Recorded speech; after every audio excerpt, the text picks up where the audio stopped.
UP की किताबों में अब मुगल इतिहास बन जाए। सीबीएसई और यूपी बोर्ड के सिलेबस में कुछ बड़े बदलाव किए गए हैं। मुगलों के इतिहास को अब सिलेबस से हटा दिया गया। NCERT appears to be making some changes. Mahatma Gandhi और गोडसे से जुड़ी और किन जानकारी में बदलाव किया गया है? 2002 में हुए गुजरात दंगों को लेकर किस जानकारी को हटाया गया? हेलो, सलाम, नमस्ते, आदाब।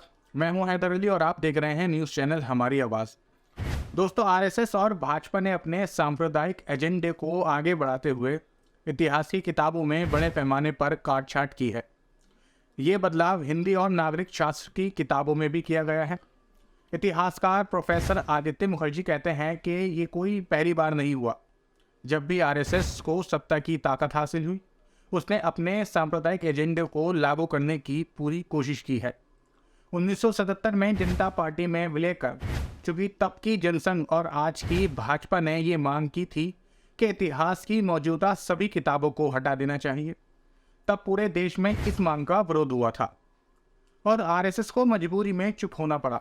फिर 1999 से 2004 के बीच अटल जी के नेतृत्व में बनी भाजपा सरकार ने किताबों से इतिहास की वो तमाम सच्चाइयाँ हटा दी जिनमें दलितों पर जुल्म, छुआछूत, दास प्रथा और महिलाओं पर अत्याचार वगैरह का जिक्र था। बाद में कांग्रेस सरकार ने देश के कई बड़े इतिहासकारों की सिफारिश पर इसे फिर सिलेबस में शामिल किया। प्रोफेसर आदित्य मुखर्जी के मुताबिक ये पूरी तरह से एजुकेशन यानी शिक्षा के जरिए नफरत फैलाने का भाजपाई एजेंडा है। वो कहते हैं कि देश में मुसलमानों के खिलाफ नफरत का जहर भरने के लिए इतिहास में बदलाव किया जा रहा है। आइए डालते हैं एक नज़र इतिहास की किताबों से हटाई गई कुछ सच्चाइयों पर। महात्मा गांधी को ऐसे लोग पसंद नहीं करते थे जो चाहते थे कि पाकिस्तान की ही तरह भारत भी एक हिंदू राष्ट्र बने। ये लाइन हटा दी गई है। हिंदू मुसलमान एकता के लिए महात्मा गांधी की जी तोड़ कोशिशों के चलते हिंदू चरमपंथियों ने कई बार उनकी हत्या की कोशिश की। इस सच्चाई को भी किताबों से हटा दिया गया है।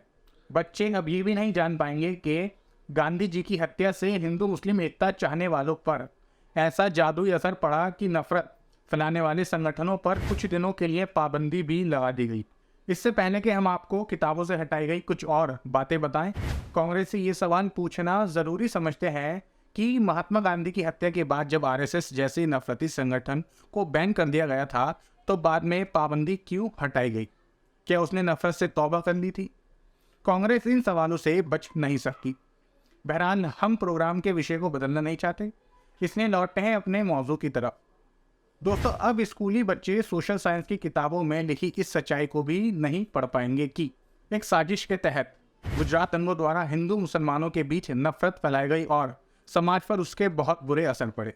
बच्चे अब ये भी नहीं जान पाएंगे कि स्वर्गीय अटल बिहारी वाजपेयी जी ने तब के मुख्यमंत्री नरेंद्र मोदी को राजधर्म निभाने की नसीहत दी थी। जो लोग इसे आरएसएस का राजनीतिक एजेंडा बता रहे हैं, उनकी बात में इसलिए भी दम है कि कांग्रेस शासन के दौरान 1984 में हुए सिख विरोधी दंगों और उसके प्रभाव को किताबों से नहीं हटाया गया है। दोस्तों, ये बात साफ है कि इतिहास में बदलाव का ये फैसला पूरी तरह से राजनीतिक है और इसका मकसद हिंदू मुस्लिम के बीच नफरत का जहर भरकर हुकूमत पर कब्जा जमाए रखना है। इतिहास पढ़ने से हमें मालूम होता है कि एक दौर ऐसा आया कि जिसमें मुगल हुकूमत का पूरी तरह से भारतीयकरण हो चुका था। क्षेत्रीय हिंदू राजा अपने अपने क्षेत्रों में राजपाट कर रहे थे और मुगल दरबार के बड़े बड़े ओहदों पर भी हिंदू बैठे थे। देश में एक नई गंगा जमुना संस्कृति जन्म ले रही थी। जाहिर है कि हिंदू मुस्लिम मोहब्बत के उस शानदार इतिहास को नफरती लोग कैसे बर्दाश्त कर सकते थे। उसे भी किताबों से काफ़ी हद तक हटा दिया गया है।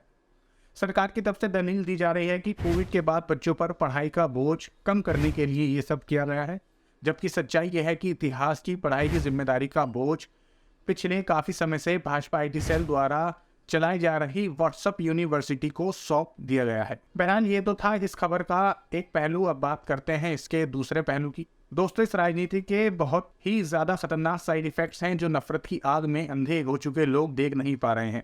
एक चैनल में हो रही डिबेट में लखनऊ विश्वविद्यालय के प्रोफेसर रविकांत जो कहते हैं उसे ध्यान से सुना जाना चाहिए। हिंदू ही नहीं बल्कि खाली दिमाग का हिंदू उनको चाहिए।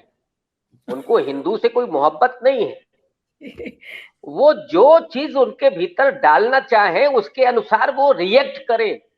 जो अभी मैडम मुखर्जी जी ने कहा कि ये सब बता करके और वो हिंसा करे, उसको करवा लें। और क्या हुआ, गोधरा दंगों में क्या हुआ था, दिल्ली के दंगों में क्या हुआ? आप मतलब बर्बरता की वो हद है कि जहां पे एक नौजवान जो खुद ही घायल है, पीड़ित है, वो रहम की भीख मांग रहा है और दिल्ली का एक पुलिस वाला उसको बूट से ठोकर मारते हुए ये कह रहा है कि राष्ट्रगान गाओ। प्रोफेसर रविकांत को सुनकर ये कहा जा सकता है कि हुकूमत की ताकत के जरिए देश की जनता को रोबोट बनाने का काम किया जा रहा है, जिसमें अपने प्रोग्राम की चिप लगाकर मर्जी के मुताबिक कंट्रोल किया जा सके।